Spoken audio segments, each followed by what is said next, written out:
Bonsoir à tous, ravi de vous retrouver pour un nouveau numéro de Made in Africa, votre magazine économique 100% africain. Ce numéro sera consacré au marché de l'art contemporain, un marché en plein essor au niveau mondial. L'art contemporain pesait près de 20% du marché de l'art en 2020-2021 contre 3% en 2000-2001. C'est 8 fois plus de lots vendus et 27 fois plus de valeur qu'il y a 20 ans.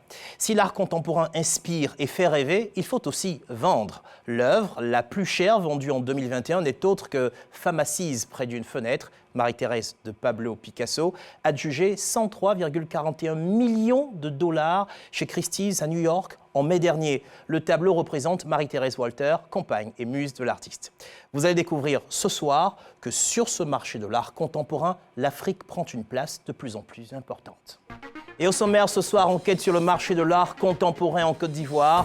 Pour mieux comprendre ce secteur, nous avons suivi dans leur quotidien deux jeunes artistes en plein essor, Aurélie Tifi et Souleymane Konaté. Aurélie est photographe, Souleymane est peintre. Tous deux tentent de se faire une place au soleil et ça marche. Leurs œuvres s'exposent déjà dans des capitales mondiales. Ils vivent aujourd'hui leur art.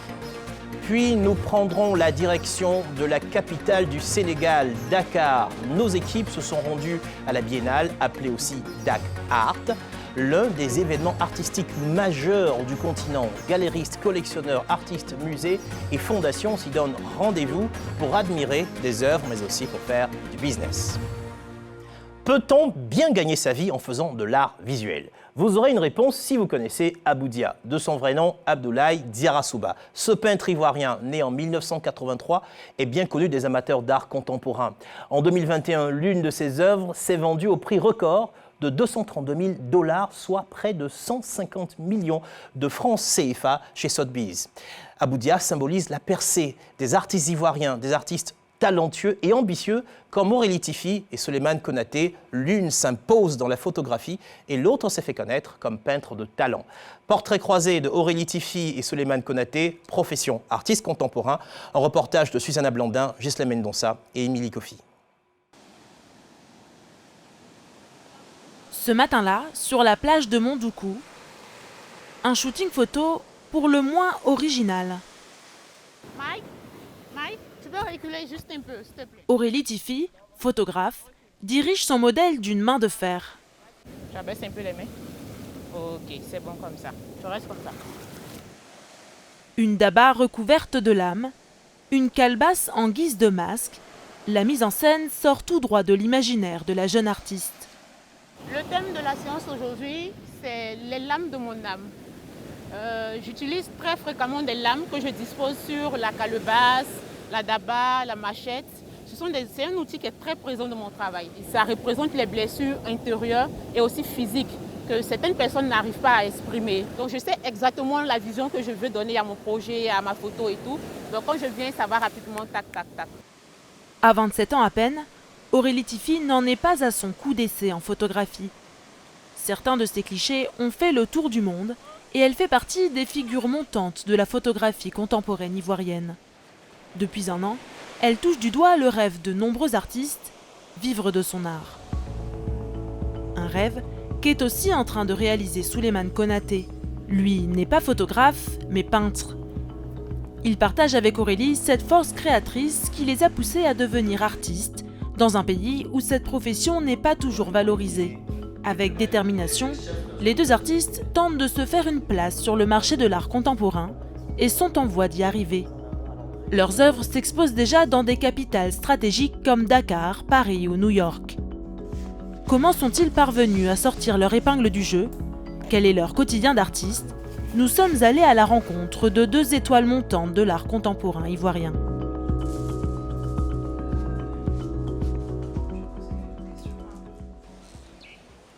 Nous retrouvons Aurélie à la Cocoterie des Arts, une résidence d'artistes située à Mondoukou. Ici, elle vient travailler dans un cadre calme et inspirant, loin du tumulte d'Abidjan. Je viens souvent ici Il y a la scène qui est là, les chambres sont là et il y a la terrasse qui est par ici. Après chaque séance, elle passe méticuleusement en revue les clichés. Je suis à la recherche de la bonne photo. Pour moi, une bonne photo, c'est quand il y a l'instant et il y a les règles en photographie qui sont respectées. Donc là, moi, je pense que j'ai la bonne photo parce qu'elle respecte les règles et tout en photographie, le message qui passe. Une photo comme celle-ci, pour le prix, je vais devoir m'entendre avec la galériste. Mais si je dois l'insérer à ma série photo, 1 million, voire plus, pour une photo. Lorsqu'Aurélie insère une photo à sa série, celle-ci est généralement tirée en 7 exemplaires. C'est ce qu'on appelle des éditions. Et plus l'on s'approche de la 7e édition, qui correspond au dernier exemplaire sur le marché, plus le prix est élevé, du fait de la rareté. Une même photo sera donc vendue plus ou moins cher selon le nombre d'éditions restantes. Si Aurélie a pu intégrer le marché de l'art, c'est parce qu'elle est représentée par une galerie, la galerie nomade Véronique Riffel, qui l'accompagne dans sa carrière artistique depuis 1 an. Régulièrement, Aurélie s'entretient avec la directrice de la galerie. Ce jour-là, elle est en France pour la saison artistique estivale. Toutes les photos que tu m'envoies là régulièrement, moi ça m'aide beaucoup parce que comme ça, je vais pouvoir travailler sur le portfolio. Dans quelques jours, c'est les rencontres photographiques d'art qui commencent. Et je vais prendre des rendez-vous, je vais montrer ton portfolio. Le marché de l'art africain est en plein boom et que ça intéresse énormément de gens, même les gens qui n'étaient pas uniquement des collectionneurs d'art africain. Là, vraiment, il y a une carte à jouer importante, tu vois, ça va être... je ne vais pas trop te mettre la pression, hein, mais... Être présent lors de grands rendez-vous internationaux, c'est la promesse pour Aurélie de faire connaître davantage son travail et de réaliser des ventes. Il y a quelques semaines, elle a participé à une exposition au Sénégal qui lui a permis de conclure plusieurs ventes. Ce sont des photos qui ont été présentées pendant la Biennale de Dakar, qui sont destinées à des collectionneurs et des acheteurs. Donc je suis censée les emballer et voilà, les envoyer. Ces clichés se sont arrachés pour pas moins d'1 million de francs l'unité. Des débuts plus que prometteurs pour la jeune femme qui était loin de s'imaginer un jour devenir photographe. C'est à Port-Bouët, chez sa tante, qu'Aurélie vit depuis son adolescence. Originaire d'Ayamé, dans le centre de la Côte d'Ivoire, elle est venue poursuivre ses études à Abidjan. Des études de comptabilité d'abord, avant de bifurquer très rapidement vers la communication, puis l'art. Dans son parcours, elle a pu compter sur le soutien de sa mère. Là, ce sont mes toutes premières photos que j'avais réalisées avec une amie. Là. Mes premières photos avec la lame. Là, tu l'as fait en blanc-noir. C'est ça. Non, toutes les photos en blanc-noir. Pas de couleur. C'est elle qui lui a offert son premier appareil photo à l'âge de 22 ans. Je n'ai jamais imaginé que j'allais avoir une fille artiste. Jamais. Bon, mais elle est devenue artiste. Bon, on est content. Quand tu vois le prix d'un tableau, par exemple, tu te dis, ah, bon, ben, elle n'a pas galéré pour rien. Sinon, quand elle est allée à l'école, ce n'était pas pour devenir artiste. Le métier d'artiste en Côte d'Ivoire, je pense que ce n'est pas forcément un domaine que les parents conseillent. Mon expérience personnelle dans ce milieu a été, dans les débuts, très difficile. Je ne vais pas me cacher. Il fallait que je travaille mon regard, il fallait que je gagne de l'argent pour en vivre. Mais je peux dire que la photographie d'art, c'est un domaine difficile, mais un pari payant. Dans quelques mois, Aurélie présentera son travail à Paris lors de la très prestigieuse foire internationale ACA. Une opportunité sans précédent qui devrait consolider sa notoriété et lui permettre de continuer de réaliser son rêve.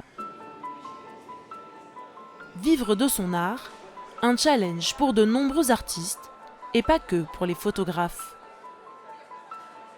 Des visages bleus, oranges, jaunes, aux yeux écarquillés, fendus d'une bouche d'un rouge perçant. C'est la marque de fabrique de Souleymane Konaté. Dans son atelier situé à Bingerville, ce peintre originaire du nord de la Côte d'Ivoire s'inspire des mythes de son enfance pour créer des toiles aussi colorées qu'intrigantes. Mes personnages représentent des hybrides, des personnages mi-homme, mi-animal. Je ne me focalise pas sur le beau. Comme on peut voir ici, il y a un seul personnage avec 2 têtes. Et ces 2 personnes partagent le même corps. Je me suis beaucoup de la nature et puis je travaille sur la mythologie Bambara. La mythologie Bambara, c'est la venue de l'homme sur Terre.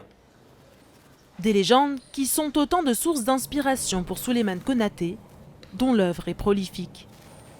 Son atelier regorge de toiles multicolores qu'il n'hésite pas à poster sur les réseaux sociaux pour plus de visibilité.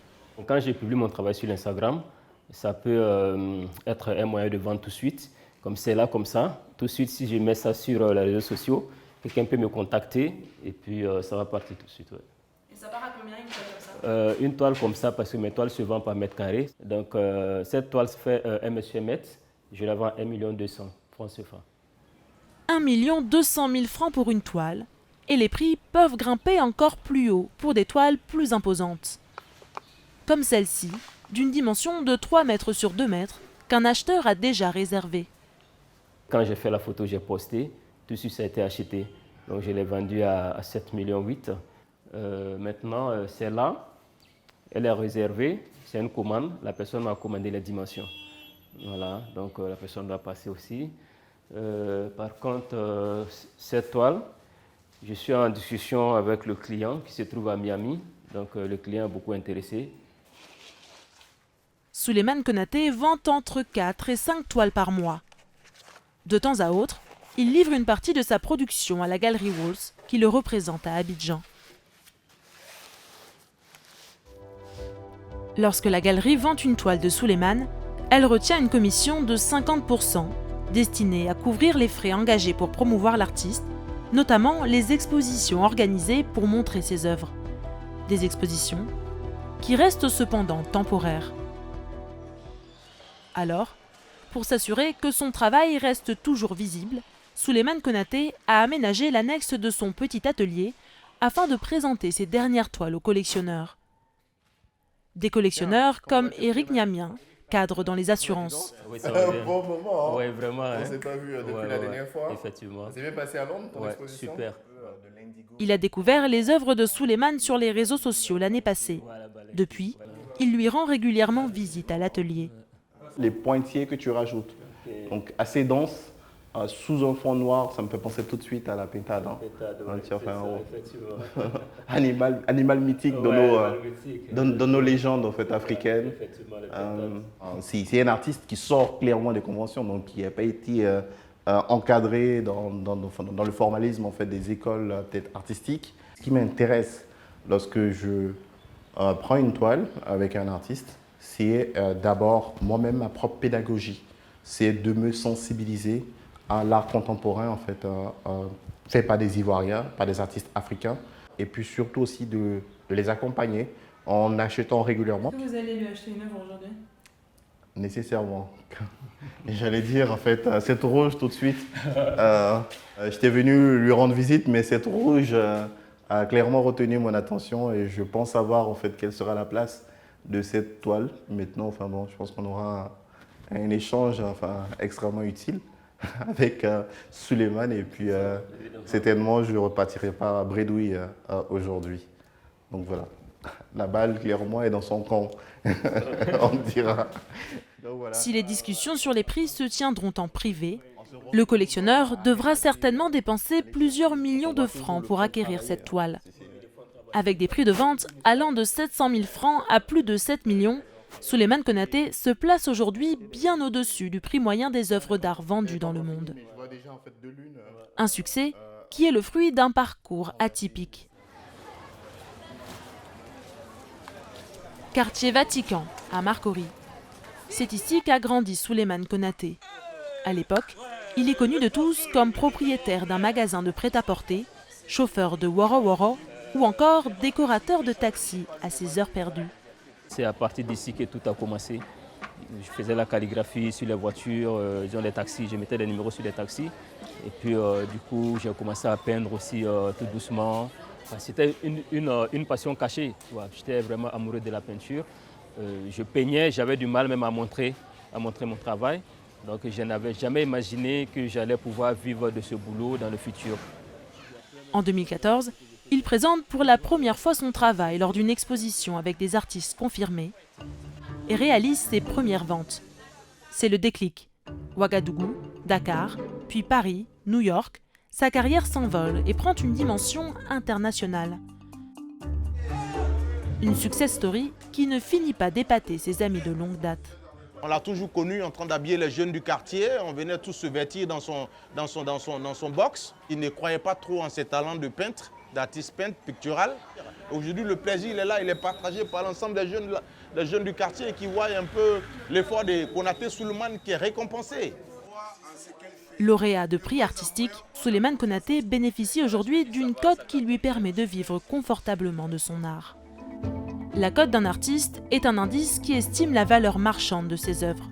Elle dépend de plusieurs facteurs en lien avec la renommée de l'artiste, comme l'originalité de son parcours, s'il a été exposé dans des foires ou des musées prestigieux, s'il est collectionné par des collectionneurs réputés, ou encore s'il est présent sur le second marché, c'est-à-dire si ses œuvres se revendent. Depuis ses débuts, la cote de Souleymane a considérablement augmenté, notamment grâce aux expositions qui lui permettent de gagner en visibilité. Fondation Donvaï pour l'art contemporain, aux Deux Plateaux. L'année passée, Souleymane a réalisé ici son premier solo show, une exposition entièrement consacrée à son art, pour laquelle il a fourni pas moins de 49 tableaux. Certains sont toujours exposés dans le lounge de la Fondation, à l'initiative de sa directrice, Ila Donvaï. On me demande souvent pourquoi je suis personnellement attirée par son travail jusqu'à l'exposer. C'est une écriture qui peut paraître très torturée, mais qui en fait est très douce. Alors, en exposant les œuvres dans cette partie de la Fondation qui est le lounge, où les gens viennent se détendre, manger, prendre un verre, et ça permet pour certains artistes qui ont des écritures pas si faciles que ça, d'être reçus d'une autre manière. Donner de la visibilité aux artistes, mais aussi les conseiller dans leur parcours, c'est l'objectif de la Fondation. Ila Donvaï accompagne Souleymane depuis 4 ans.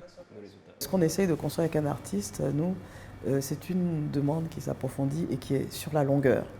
Il peut y avoir des coups comme ça, où tout d'un coup un artiste fait de gros revenus, et puis après ça s'éteint. Je ne dis pas que c'est le cas pour tous. Nous, on est sur la construction, sur la longueur. Donc oui, les prix des œuvres de Souleymane Konaté sont plus élevés qu'il y a quelques années. Mais on continue, je pense qu'il y a encore de la marge. Jusqu'à la fin de sa vie, sera un artiste, il a le temps de continuer à construire. Dans quelques jours, Souleymane Konaté s'envolera pour Londres, où il a une exposition en cours. Un accomplissement de plus pour cet autodidacte qui n'a pas fini de faire parler de lui dans le milieu de l'art.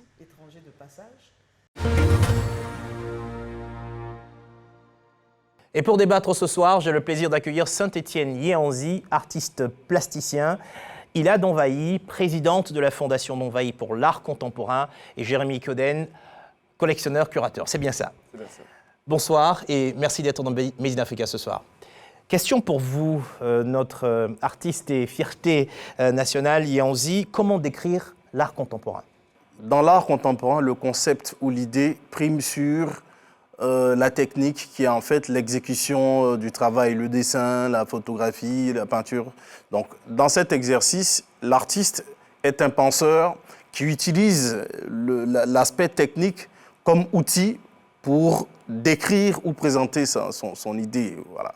Et faire véhiculer une idée dans le moment et à travers le temps et l'histoire aussi. Donc, quoique dans l'art contemporain, en tant que concept mondial qui n'est pas universel, parce que chacun finalement a, en fonction de son idée, parce qu'on a un monde qui foisonne d'idées, en fonction de son idée, a une perception, une conception différente de l'art. Ouais. Alors, Ila Donvaï, c'est quand même difficile de définir finalement l'art contemporain.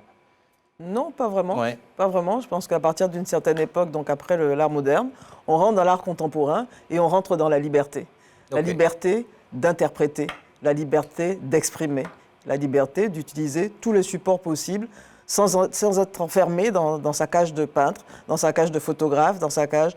L'art contemporain, c'est la liberté. Et c'est pour ça aussi, je pense, qu'on arrive parfois à des expressions, à des œuvres qui peuvent paraître un peu trop conceptuels, qu'on ne comprend pas. Bon, maintenant, après, chacun va chercher ce qu'il ressent, ce qu'il comprend. Mais je pense que ça autorise la liberté d'expression. Voilà. La liberté. Alors, quand on parle d'art contemporain, parfois, les profanes comme nous, on ne comprend pas toujours. Est-ce qu'on peut considérer que c'est réservé à des initiés? Ou alors tout le monde peut être amateur d'art contemporain? Tout le monde. C'est ce que nous, au niveau de la Fondation, nous combattons, nous essayons de démystifier. Il faut faire confiance au sentiment qu'on a devant l'œuvre. Et je dis toujours, si l'œuvre la plus célèbre au monde, de l'artiste le plus célèbre au monde, vous ne ressentez rien, eh bien, c'est votre ressenti personnel auquel il faut confiance. Mais c'est vraiment la liberté. C'est la liberté, mais il faut être curieux, il faut aller voir. Il faut aller voir et un jour, vous tombez sur l'œuvre sans raison aucune qui va vous remuer, qui va remuer des choses en vous. Ça arrive à tout le monde. Et alors, vous collectionnez des œuvres d'art contemporain africain? Essentiellement, oui. Essentiellement. Est-ce qu'aujourd'hui, on peut considérer que ce art-là connaît un essor? Oui, évidemment. Il suffit de voir la profusion de galeries qui se créent dans les capitales, notamment à Paris. Il suffit de voir la place que prennent les œuvres des artistes africains dans les ventes aux enchères, que ce soit à Paris, Londres ou New York. Il y a une raison? Il y a une raison, c'est-à-dire que certainement que les collectionneurs ont voulu élargir leurs horizons. Certains diront qu'il y a un rattrapage de l'art contemporain africain sur le marché de l'art, d'autres diront spéculation, certainement un petit peu des deux, en fait. Puis il suffit de voir aussi la profusion des foires, AK, 154. Globalement, les yeux sont rivés sur le continent. Et forcément, ça se ressent aussi pour les artistes et le marché de l'art. Il a d'envoyer, est-ce que vous recevez par exemple des commandes de l'extérieur, hors de la Côte d'Ivoire? On a des acheteurs qui nous écrivent de l'Europe, que ce soit de la France, de Londres. On a des collectionneurs aussi aux États-Unis. L'Asie, pour l'instant, pas. Mais on a des acheteurs extérieurs qui sont intéressés parce qu'on communique aussi sur les artistes, que ce soit des artistes connus ou des artistes qu'on veut faire découvrir, avec les catalogues qu'on envoie. On est dans certains réseaux. Nous avons fait quelques années de foires assez importantes. Nous avons des personnes ressources relais. Et donc, nous communiquons, voilà les catalogues, nous faisons voir. Alors, Yanzi, vous faites une œuvre. En général, de quoi vous inspirez? Ça vient comment l'inspiration? La culture africaine, les racines africaines, les réalités du monde dans lequel nous sommes. Comment ça vient? On va essayer de rentrer à peu près dans la boîte noire du créateur. Donc je pose moi un regard depuis plusieurs années, 10 ans, sur la question identitaire et l'évolution de l'homme dans les sociétés humaines. Donc en gros, l'Afrique contemporaine d'aujourd'hui, comment elle évolue dans son identité par rapport à l'Europe, aux sociétés occidentales qui l'ont colonisée, et quelle est la place de la mémoire, donc de l'histoire du continent africain dans l'évolution des hommes d'aujourd'hui. Intéressant, intéressant. Alors ça donne envie de venir voir ses œuvres et de réfléchir un peu comme lui.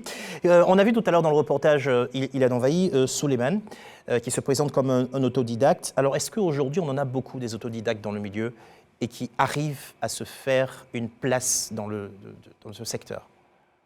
Je ne pourrais pas faire de statistiques, mais il y a énormément d'autodidactes, pas simplement en peinture. Mais pour moi, je veux dire, le fait qu'on soit autodidacte ou qu'on soit diplômé des beaux-arts, même si être diplômé des beaux-arts, on a quand même la technique. On a des peintres internationaux très connus, des artistes qui étaient des autodidactes. On ne peut pas se satisfaire d'avoir juste un petit talent, qu'il soit autodidacte ou qu'il vienne de l'école. Voilà. Il faut continuer, il faut chercher, il faut creuser à l'intérieur de soi, il faut exprimer. Donc dans tous les cas, avec un talent, la formation ou au moins l'auto-formation, c'est extrêmement important. Ah oui, l'enrichissement, exactement, oui, c'est extrêmement important. Vous achetez aussi des œuvres d'artistes qui sont autodidactes? Oui, enfin, je ne fais absolument aucune différence. C'est pas le CV d'un artiste académique ou non n'est pas pour moi un critère de sélection. C'est plutôt en fait, voilà, il y a la question du rendu, l'esthétique, le visuel. Dans quelle mesure ça va me frapper? Est-ce que ça va déclencher en moi une certaine sensibilité? En même temps, on a envie de savoir, vous êtes diplômé des Beaux-Arts. Est-ce que justement nos écoles mettent sur le marché beaucoup d'artistes qui arrivent à produire, à continuer de produire et à exposer? Parce qu'à un moment donné, on se disait qu'après être diplômé, ils se contentaient peut-être que d'enseigner. Est-ce qu'on a sur le marché des artistes qui sont sortis des écoles et qui exposent et qui se battent avec leur art sur le marché? Je ne sais pas à qui je pose la question. Vous avez le marché. Oui, allez-y. Vas-y. Je suis enseignant aussi en passant à l'école qui m'a formé. La Sur le majeure marché, partie des artistes connus, Aboudia, Ouattara Ouatt, François Xavier, bref, tout ce que vous voulez sont issus de l'école. OK. Donc ici, on a une parité en Côte d'Ivoire et c'est l'une des spécificités du cas de figure en fonction des pays. Ici, on a une école qui a produit la plupart des créateurs. Ouais. Donc c'est plutôt les autodidactes qui ont du mal à se faire entendre parce que techniquement, ils partent avec des outils en moins. Mais ça ne change rien à la créativité qui, elle, se suffit à elle. Non, c'est très, très important qu'on ait ce retour-là concrètement. Est-ce qu'aujourd'hui, on sait qu'il y a des gens qui vivent de leur art? Est-ce qu'en Côte d'Ivoire, on a nos frères qui sont des artistes, nos sœurs qui sont des artistes? Est-ce qu'aujourd'hui, ils arrivent à en vivre ou ils sont obligés de coller d'autres métiers pour pouvoir s'en sortir? C'est difficile. Il y a un certain nombre qui vivent totalement de cet art-là. Mais ce n'est pas étonnant et ce n'est pas spécifique à la Côte d'Ivoire. On retrouve ça dans le monde entier parce que simplement les arts de l'esprit, les arts de l'âme, il y a peut-être un coefficient d'aléatoire qui est plus important que dans d'autres secteurs. Ce que Yandi, je pense, voulait dire, c'est qu'il ne faut pas non plus singulariser ce secteur, je ne veux pas dire ce métier, parce qu'effectivement, le jeune médecin, le jeune avocat, etc., on ne lui pose pas cette question-là, entre guillemets, on lui pose moins la question. Mais vous êtes d'accord avec moi que les parents n'ont pas tendance à encourager leurs enfants quand ils veulent faire de l'art. Donc on veut comprendre le marché parce que on pourra libérer les parents. Même si c'est aléatoire, pour le jeune médecin ou le jeune avocat, il y a quelque chose de presque sûr. On se fait des illusions aussi, le chemin aussi est difficile. Mais c'est vrai qu'au niveau de l'artiste, parce que justement, ça fait appel au ressenti des gens, comme d'autres secteurs. Et c'est vrai qu'il y a le côté aléatoire. Il faut peut-être beaucoup plus de collectionneurs, comme vous, Jérémy, pour pouvoir donner beaucoup plus de perspectives aux artistes, justement. Oui, mais dans un premier temps aussi, il y a aussi la question du statut d'artiste qui a été légèrement abordée dans les réponses. La question du statut d'artiste et qu'est-ce que les États, les pouvoirs publics font pour promouvoir la création, la pérenniser et offrir des perspectives. Alors, quand vous parlez de statut d'artiste, c'est sur le plan réglementaire, créer un statut d'artiste et qui n'existe pas encore aujourd'hui? Voilà, par exemple, la question d'un statut réglementaire, juridique d'artiste, d'une rémunération, d'une contribution à Et cette question-là, elle se pose pour pérenniser, ce qui pourrait aussi aider les parents à se projeter ou à se projeter et à projeter leur enfant dans une carrière d'artiste qui pourrait les rassurer. Actuellement, d'un point de vue sociétal, le statut d'artiste est perçu comme pas rémunérateur, trop dangereux. Donc du coup, ça pourrait éloigner certaines personnes de leur vocation et de leur talent, malheureusement. Évidemment, dans un second temps, il faut que le marché, c'est le marché qui va décider, malheureusement, avec une certaine prédominance, le marché va décider qui va être artiste. Est-ce qu'un artiste, c'est forcément quelqu'un qui vit de son art? Une partie, c'est une partie de la réponse. Un artiste, est-ce que c'est quelqu'un qui a un public? C'est également une partie de la réponse. Les collectionneurs comme moi, par exemple, j'ai choisi de collectionner de l'art contemporain africain, c'était un engagement à soutenir la création, parce que ce que je voyais, ce qui se passait autour de moi, m'a intéressé, m'a touché. Je me suis dit, je veux en faire partie, je veux en être, et la façon dont je veux en être, c'est que je vais le soutenir. Je vais le collectionner parce que si, j'ai pas le choix.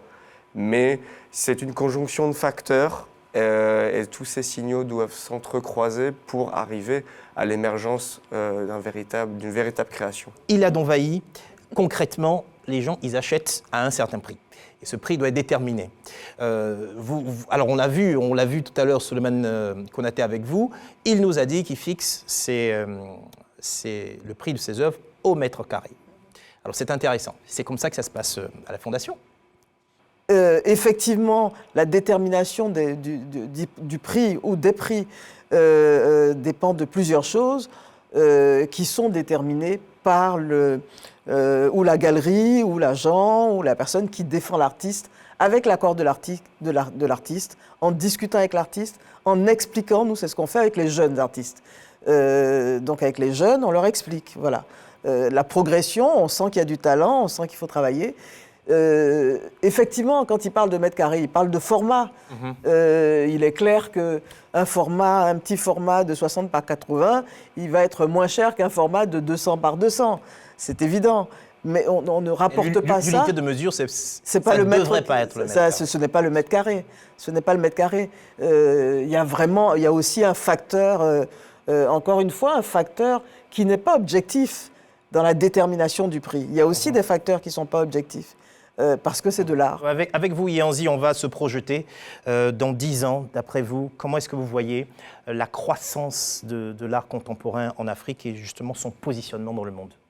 Il ne faut pas voir l'art comme quelque chose qui est au-dessus ou en dessous de la société. L'art est en dedans et dans 10 ans, je pense que l'un des plus grands saluts du continent africain, de par la restauration de sa dignité, celle du continent, viendra par les arts. Dans 10 ans, je vois l'Afrique et les artistes du continent africain, ambassadeurs à juste titre, défendant d'autres choses que la valeur esthétique de leur œuvre, défendant des valeurs identitaires, des valeurs de patrimoine qui vont nous permettre de nous projeter vers l'avenir avec un meilleur modèle de développement que celui que nous avons.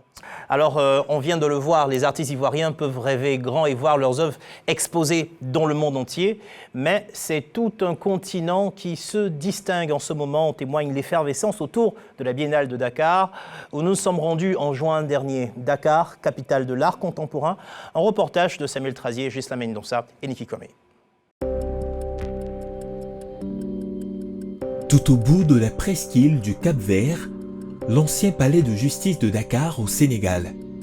C'est ici que se retrouvent tous les 2 ans les amoureux de l'art contemporain à l'occasion de la Biennale de Dakar. Pendant un mois, les artistes du continent investissent la capitale sénégalaise et y exposent leurs œuvres. Cette année, 59 artistes et collectifs retenus pour l'exposition officielle. Des œuvres qui se découvrent sous différents supports: peinture, sculpture, installation, tissage textile, son et vidéo. L'exposition internationale attire les grands, mais aussi les petits. Ce jour-là, l'artiste sénégalais Khalidou Kassé et son équipe accueillent des centaines d'enfants venus de divers établissements de la ville de Dakar. Vous avez visité l'exposition, n'est-ce pas? Vous avez vu des images, des objets, des installations, des peintures et des sculptures.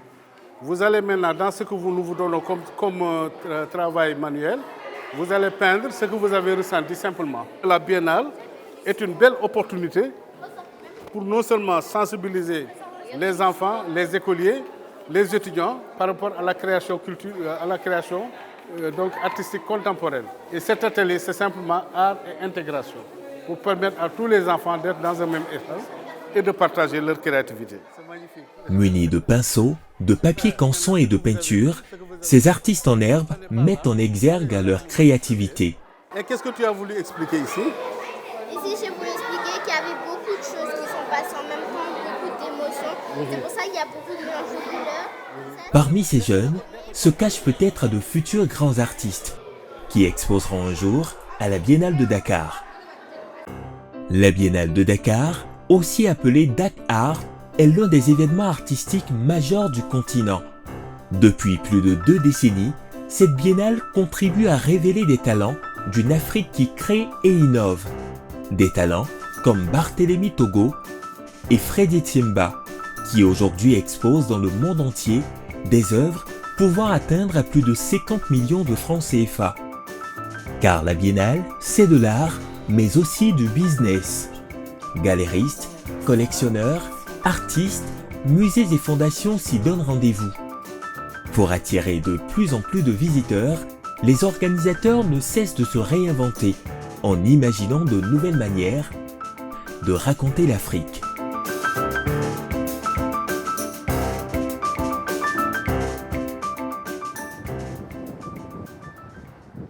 Sur la corniche ouest de Dakar, l'innovation majeure de cette biennale, le projet Dorantou, qui signifie promenade en Wolof. 17 artistes ont été invités à concevoir des œuvres d'art monumentales, une initiative de M. Malik Ndiaye, directeur artistique du Dakar 2022, pour qui la biennale est un véritable levier de croissance pour les artistes. Le rôle que joue la biennale, c'est un rôle très positif pour la promotion des artistes, dans le sens où elle leur offre une plateforme de visibilité à partir de laquelle les artistes sont vus, approchés et puis suivis par des curateurs, par des musées, par des collectionneurs ou des galeristes. Ces photos lui serviront d'archives pour ses étudiants en histoire de l'art afin de leur montrer les techniques utilisées par les artistes et leur cheminement créatif. Les œuvres exposées ici ont chacune une histoire. L'artiste a exprimé des pas qui sont des décisions et un jour, chaque immigré a pris une décision de partir. Partir où? Partir ailleurs pour voir un Eldorado qui n'existe pas. Et donc, d'où cette idée de ces chaussures-là qui sont des pas qui marchent et qui vont sombrer lentement dans l'océan. Le Dorantou vise à partager l'œuvre d'art avec le maximum de personnes sans être obligé de pousser une porte pour accéder à une exposition. Bonjour, vous êtes français? Quand Malik Ndiaye aperçoit des visiteurs, il ne manque pas de les approcher pour leur expliquer la symbolique des œuvres. Très intéressant, c'est différent, ça fait vraiment vivant, on voit ça tous les jours, aller au travail tous les jours, on voit l'art tous les jours, c'est vraiment... Oui, ça met l'art en évidence, je pense que ça vient démocratiser aussi, ça permet à tous les gens qui marchent dans les rues de pouvoir apprécier l'art, d'en apprendre plus. Pendant la biennale, les œuvres sont partout. Plus de 400 expositions à Dakar, mais aussi dans le reste du pays. Des œuvres marquantes comme celle de Yahiaba. Ce jeune sculpteur sénégalais, concepteur des pyramides sur le projet Dorantou, expose aussi en solo à l'hôtel de ville de Dakar. Ces sculptures, recouvertes de PVC, sont le fruit d'un long processus de création. Plusieurs étapes, parmi lesquelles le modelage, l'assemblage et la soudure. Pour moi, le processus de création, c'est ce qui a de plus essentiel dans la vie d'un artiste. Le fait de pouvoir créer, le fait de pouvoir partager des images privilégiées de joie, mais aussi de souffrance commune avec le plus grand nombre d'hommes possible. Yahiaba a vu sa cote monter au fil des années, depuis sa première participation à la Biennale de 2016. Aujourd'hui, il expose à travers le monde et ses œuvres ont pris de la valeur. Voilà, parfait. Merci beaucoup, M. Diop. On continue à se suivre sur Instagram. Voilà. En général, mes œuvres coûtent 10 000 €, ce qui fait 6 500 000 francs CFA.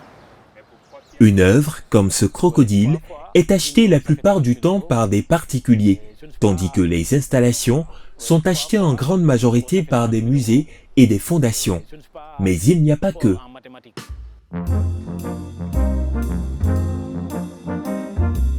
En plein cœur de Dakar, il n'est pas rare de croiser Sylvain Sankhalé, l'un des plus grands collectionneurs du pays. Il se balade dans les galeries à l'affût de perles rares. Vous allez bien? Bon, bah écoutez, je suis venu voir un peu le travail de notre ami Sambou Diouf. J'ai pu apprécier en passant devant la galerie, mais enfin bon, c'est autre chose de prendre le temps de les regarder. Il y a des choses très fortes et magnifiques comme d'habitude. Le plus important à ses yeux, choisir une œuvre qui puisse l'éblouir au quotidien. Alors, il prend son temps pour admirer, avant de se décider. Vous avez ce qu'on peut envisager comme étant les bras du personnage qui coupe la toile, et vous avez quatre masses de couleurs qui se répondent et qui s'équilibrent, et qui sont extrêmement intéressantes. Une fois son choix effectué, Sylvain note la référence, puis vérifie le prix sur la liste indicative des œuvres présentes en galerie. Et cette œuvre-là coûte 1 600 000 francs CFA, soit 2 500 €. En tout cas, dans le budget que je me fixe régulièrement pour pouvoir faire des choix d'œuvres, je peux encore jouer à ça. La galeriste pose alors un sticker rouge qui fait office de réservation formelle. Je suis vraiment très heureuse, surtout pour l'artiste, et je suis très contente qu'elle parte dans la collection de Sylvain Sankale. C'est une sorte de promotion pour l'artiste. Belle coïncidence, l'artiste appelle au même moment. Coucou Sambou, ça va? Oui, tu devineras pas avec qui je suis dans la galerie. Alors c'est Sylvain qui est là et il vient de prendre une de tes toiles. Ah oui, laquelle? Pensif. Ah, super. Tu rentres dans une très belle collection, Sambou. Je suis trop contente pour toi. Ah non, moi... Il a dû avoir les oreilles qui sifflaient de voir qu'on parlait de lui comme ça, de cette manière-là. Le paiement pour acquérir cette œuvre se fera plus tard par virement. En tout cas, merci encore pour cette très belle exposition, c'est magnifique. Et puis à très bientôt, de toutes les façons, d'une manière ou d'une autre. Merci, à bientôt. La porte de la galerie fermée, Sylvain Sankale nous ouvre cette fois celle de son appartement. Cet ancien avocat au barreau de Dakar et de Paris, aujourd'hui collectionneur et amateur d'art contemporain, a fait de sa maison un véritable musée. J'ai finalement des œuvres un peu partout dans la maison, ce qui ne manque pas d'étonner les gens, puisque vous avez dans toutes les pièces, même dans les salles de bain, dans les chambres, etc., vous avez partout des œuvres. Et je ne peux même pas dire qu'il y en a certaines que je préfère plus que d'autres ou qu'elles doivent être là plutôt que là. Tout est une question d'ensemble, de rythme, d'harmonie. Et c'est ça qui fait leur valeur à mes yeux. Ces œuvres, si chères à son cœur, Sylvain Sankale en prend soin, comme la prunelle de ses yeux. Dans son appartement, on peut compter environ 250 œuvres d'art contemporain et plus du double pour l'art traditionnel. Chacune des œuvres ici correspond à un coup de cœur et j'ai toujours un souvenir très précis des modalités d'acquisition de chacune de ces œuvres-là. Un nouveau coup de cœur va bientôt rejoindre sa collection. Sylvain Sankale envisage déjà l'endroit où il va poser cette œuvre.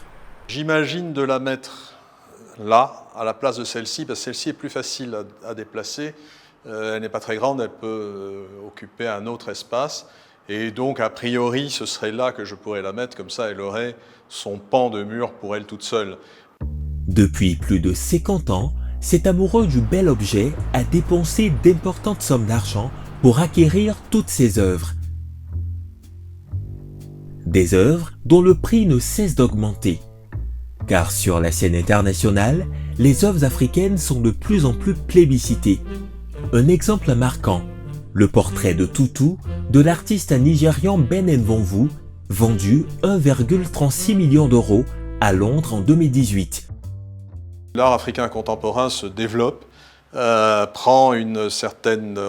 bénéficie d'une certaine reconnaissance sociale, une certaine reconnaissance internationale, et c'est ce qui fait le bonheur des artistes eux-mêmes et éventuellement de ceux qui les aiment et qui aiment leur travail. Ce que vous pouviez acheter il y a 30 ans à 200 000 francs, aujourd'hui vous coûtera facilement, par équivalence, 2 millions de francs. Et pour se rendre compte que la donne a changé, direction l'une des galeries d'art les plus en vue du Sénégal. On mettra à jour pour la prochaine exposition les livres pour la sélection du store. Lors de cette biennale, l'œuvre qu'on a vendue, alors pièce, hein, c'est-à-dire donc pas dans un ensemble, mais donc une œuvre individuelle, était à 15 000 euros hors taxe. Soit près de 10 millions de francs CFA. Ici, une œuvre peut coûter jusqu'à 65 millions de francs en fonction de la cote de l'artiste. Océane Arati, la fondatrice, a fait de cette galerie un véritable lieu de curiosité. Afin de permettre l'acquisition de certaines œuvres au grand public, elle a créé une boutique. On vit aujourd'hui avec les œuvres, et donc là l'idée c'était vraiment que les gens puissent toucher, regarder, trouver ce qui leur plaît et pouvoir connaître aussi les prix donc, qui sont marqués de l'autre côté. On a des œuvres, là, voilà, par exemple, à 9 000 € pièce, mais d'un autre côté, vous pouvez avoir des œuvres qui sont toutes originales. On ne fait pas de la sérigraphie pour l'instant, ni du print, mais donc des œuvres originales qui sont à 90 000 francs CFA.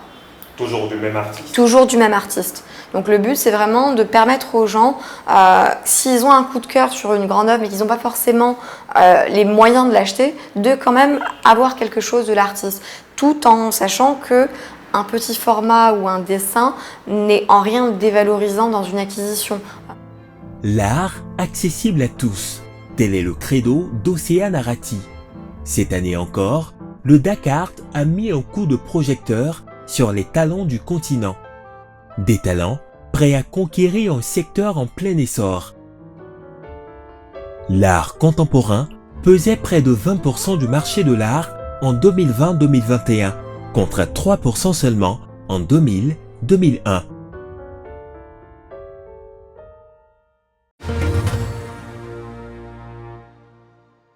Alors là, on revient de Dakar, hein. On a atterri à Abidjan. Question pour vous, Jérémy. Qu'est-ce qui vous aura marqué dans ce reportage?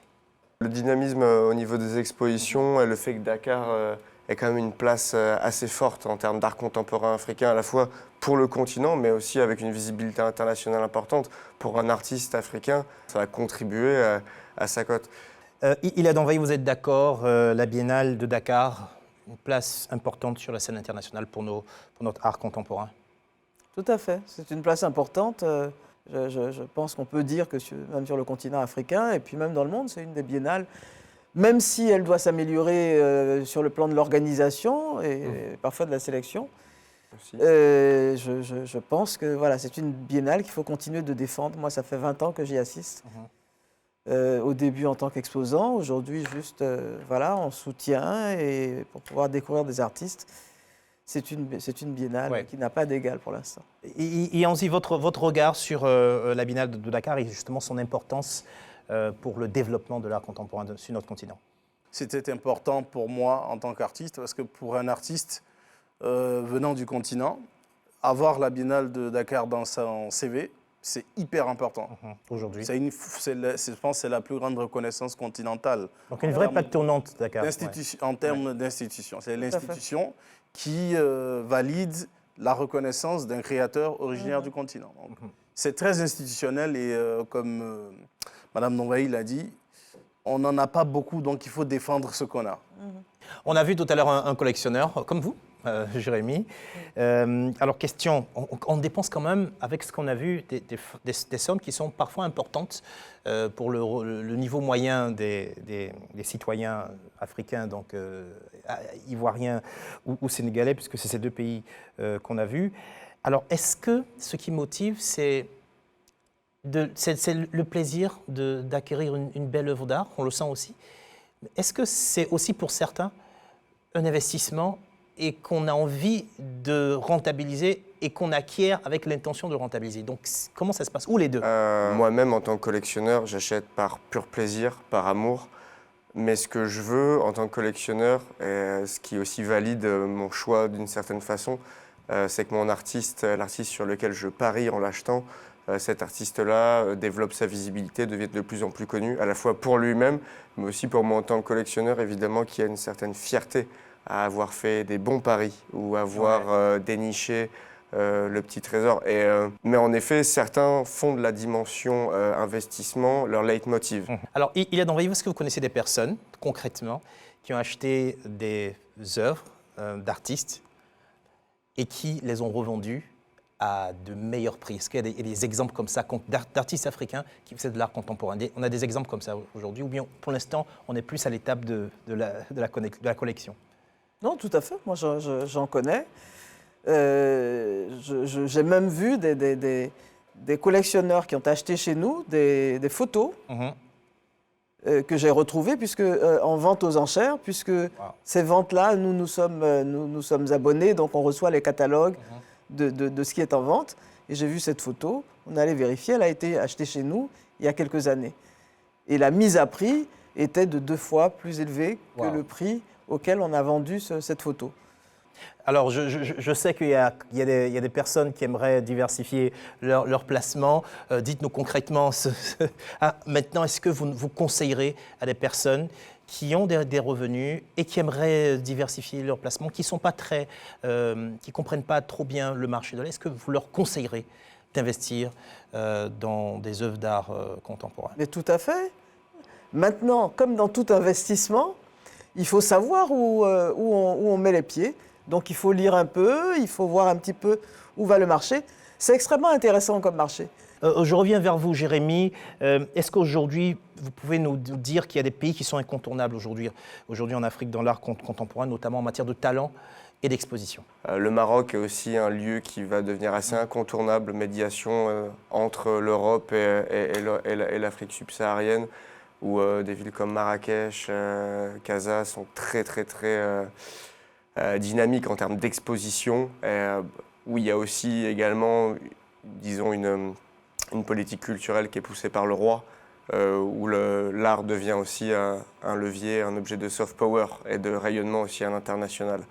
Les pays anglophones, de par leur proximité linguistique et historique avec le marché anglais. Il y a le Nigeria. Oui, mais après, avec l'organisation, il y a des foires. Et ensuite, les Nigérians sont les premiers consommateurs de leur art. Moi, j'ai fait 2 foires au Nigeria. Artix Lagos qui commençait, qui est aujourd'hui une foire installée. Moi, je l'ai faite à ses débuts. Les Nigérians sont des acheteurs, consommateurs de leur propre art. L'Afrique du Sud, on en parle souvent. L'Afrique du Sud, j'ai pratiqué pas mal aussi, notamment Cape Town, où j'ai participé à la foire en tant qu'invité. Mais je trouve que ce qui se passe reste dans un cercle fermé, notamment à Cape Town, où, bien sûr, quand vous êtes reçu avec honneur, vous voyez tous ces artistes, c'est très intéressant. Ouais. Le musée est très intéressant. Et puis ensuite, autour, eh bien, vous avez les ghettos de Cape Town. L'écosystème aussi de l'art, quand il s'agit de foires au Maroc, a des problèmes parce qu'au niveau des règlements et de la circulation de la monnaie, c'est très difficile. C'est pour ça vous n'allez pas réagir, Jérémy. C'est pour ça qu'Abidjan est intéressant. Alors, je vais conclure tout à l'heure avec une question. Donc, la question, c'était la suivante. Qu'est-ce que vous pourriez dire à des parents qui n'aimeraient pas, qui ne motiveraient pas leurs enfants à aller vers l'art? Qu'est-ce que vous leur diriez pour qu'ils les laissent y aller? Alors là... Lui, il incarne ça, hein, sa trajectoire va parler. Pas besoin de parler. Oui, il n'a pas besoin de parler. Bah, écoutez, c'est ce qu'on fait. Nous, on reçoit énormément d'enfants à la Fondation. Et je pense qu'il faut que... Je dirais simplement aux parents, comme j'ai fait avec ma fille, avec mes neveux, laissez-les venir, laissez-les découvrir. Laissez-les, on a la possibilité, même en étant à l'école, de prendre des cours d'art. Ça peut être une découverte. Et puis ensuite, vous ne pouvez pas, si un enfant veut absolument rentrer dans ce secteur-là, je pense que c'est comme un autre secteur, il faut le porter, il faut l'appuyer pour que ça soit fait de la manière, la formation la plus professionnelle possible, qu'il ait la meilleure formation. Moi, je vais encore sourire, j'ai toujours dit à ma fille, le métier, tu feras le métier que tu veux. Si tu veux être balayeuse, simplement, tu seras la meilleure balayeuse au monde. C'est tout, et c'est la même chose.